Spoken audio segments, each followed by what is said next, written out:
Buenos días, estudiantes.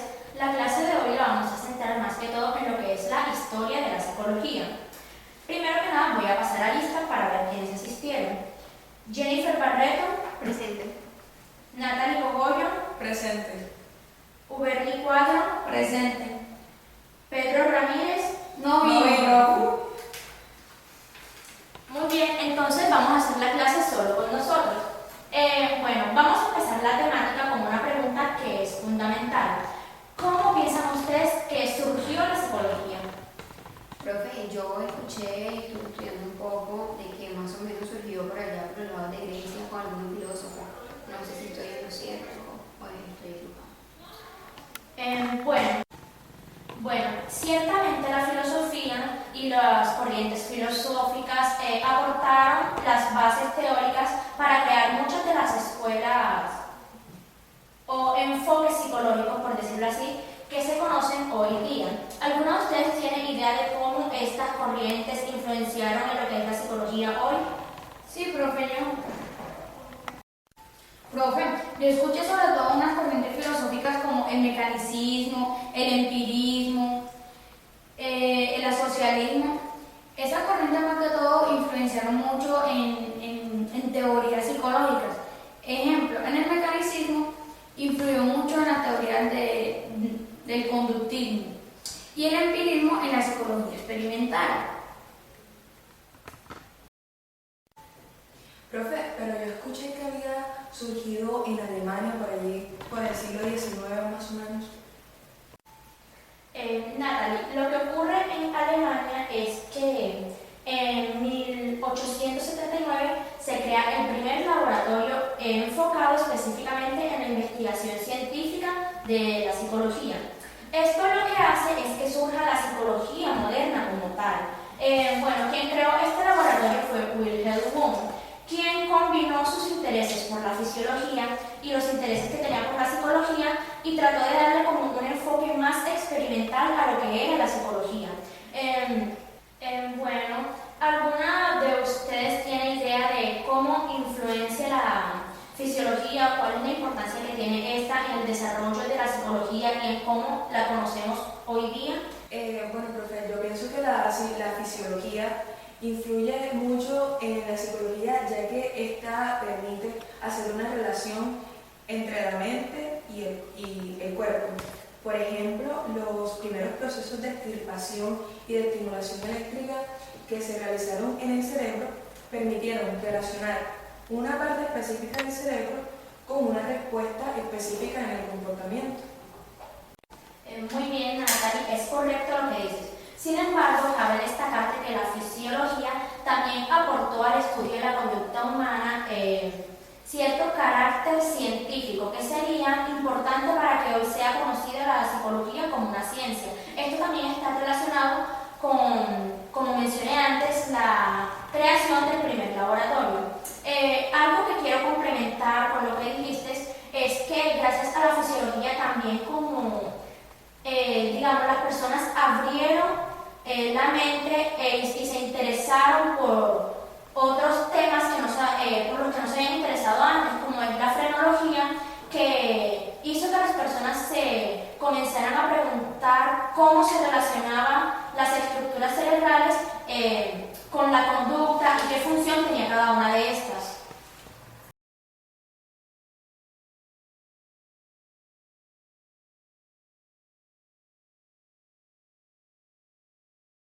Bueno, estudiantes, entonces, ¿qué saben ustedes de la psicología de Wundt?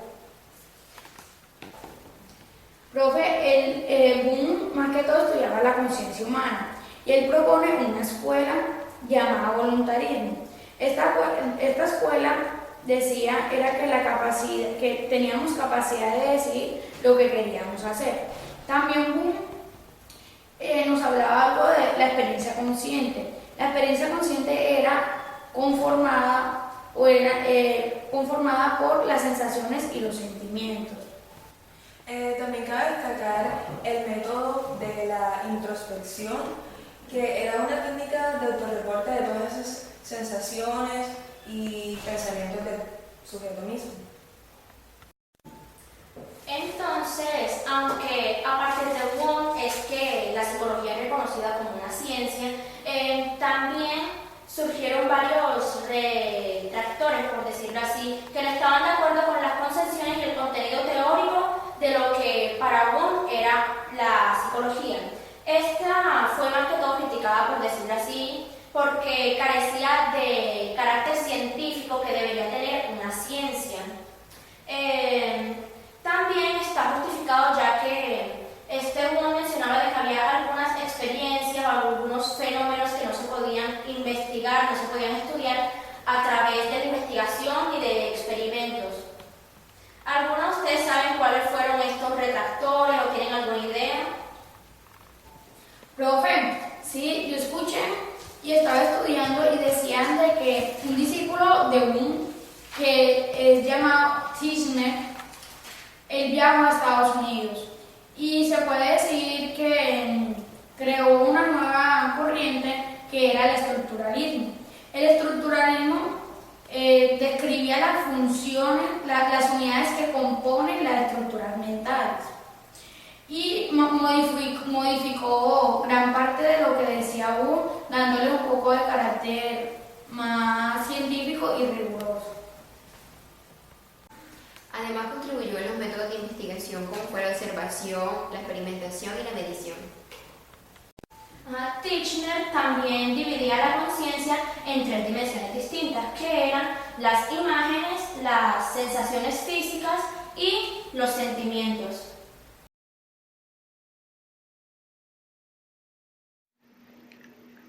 Hablemos ahora sobre la psicología de la Gestalt. La palabra Gestalt significa forma o esencia de la forma. Al mismo tiempo que el conductismo en Estados Unidos, la Gestalt surge en Alemania alrededor de 1910. ¿Quién puede decirme qué proponía la psicología de la Gestalt? Los psicólogos de la Gestalt estaban de acuerdo que cuando los elementos sensoriales se combinaban, se formaba un nuevo patrón o una nueva configuración. Para ellos era muy importante la conciencia y criticaban la posición estructuralista que la reducía a un conjunto de átomos o partes elementales. De ahí que sean conocidos por la frase: el todo es más que la suma de sus partes. Muy bien, así es. Los psicólogos de la Gestalt tenían un enfoque holístico, es decir, que percibían a los objetos y en especial a los seres vivos como totalidades. En la Gestalt se decía de que el todo es más que la suma de las partes. Como mencionaba Uberli, todo existe y adquiere un significado al interior de un contexto específico, es decir, de que nada existe por sí solo de forma aislada. Ahora comenzaremos hablando sobre el conductismo de Watson, el cual, como había mencionado, surgió para las mismas fechas que Alemania estaría conociendo la psicología de la Gestalt, es decir, alrededor de 1910 más o menos. Entonces, ¿quién quiere comenzar hablando sobre el conductismo de Watson? ¿Qué pueden decirme al respecto? Profe, yo recuerdo el experimento del pequeño Albert. En este experimento, Watson colocó a un niño a jugar con una rata blanca. Al principio, el niño no mostraba miedo, al contrario, le llamaba la atención. Luego el niño se distrae mientras Watson golpea una barra de acero con un martillo y este reacciona violentamente, por lo cual empezaba a llorar.